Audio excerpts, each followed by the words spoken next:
are we doing today? Well, we're learning how to make a donut rack for a shower. My wife has a shower coming up. They are going to serve donuts, so they need a rack to build. So she found one on Pinterest. I'm basically going to take this board. I'm just making them almost all out of scrap, and I'm going to rip it across. So it'll be a 1x6. You can probably go to the store and get a 1x6.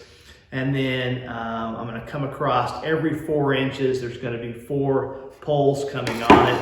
So every 4 inches, I'm going to come across and basically put a dowel rod. I looked at doing it a couple different ways. There's a thing called a Forester bit, where it actually just bores out a hole where you can go in and still leave the wood on the other side of it. Mine, unfortunately, was a little bit too big for the dowel rods that I had as scrap. So what I'm going to do is I'm just basically going to drill from the back side, and I'm going to use a screw coming up to drill through my dowel rod to hold it tight.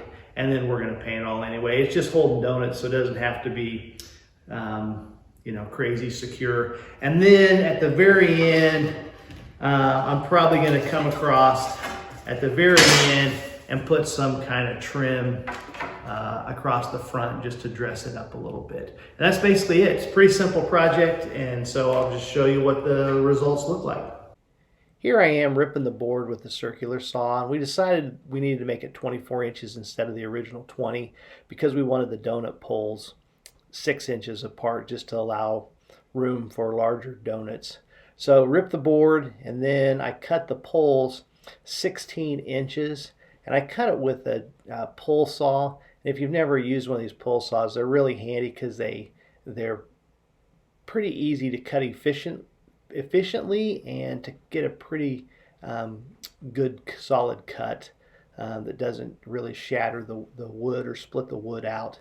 And then I simply just use some 60 grit sandpaper to sand it, and then I just took the drill and drilled some pilot holes so I wouldn't split the wood out. This is actually the 5-inch poles, but it was the same process for the 6-inch poles. I just didn't get it on tape. And then I went through and drilled the screws in and got them started, so they went through to the other side just to so I knew exactly where to set the poles at. I also went ahead and drilled kind of starter holes or pilot holes into the dowel rods because I was afraid when the screws went in they would split that out as well. I actually had one split out, so I just drilled them all, and then when the screw comes through on the back side to enter it, it just kept it from splitting out. So drilling through the back side with the screws, you simply set the dowel rod on there and put the screw into the dowel rod.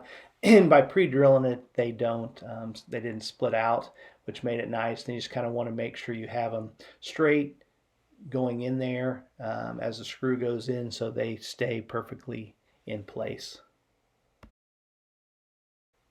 Then you just keep repeating the process with the other dowel rods until you get them all in place.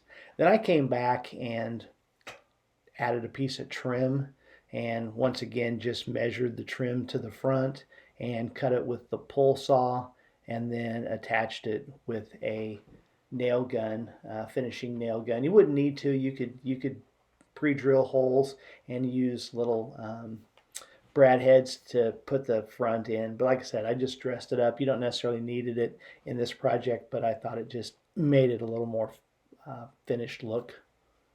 And to finish it off, I just went with the matte white finish, spray painted as a primer and paint all in one, and just spray painted it, put a couple coats on.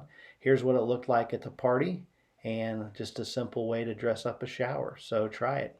Like and subscribe.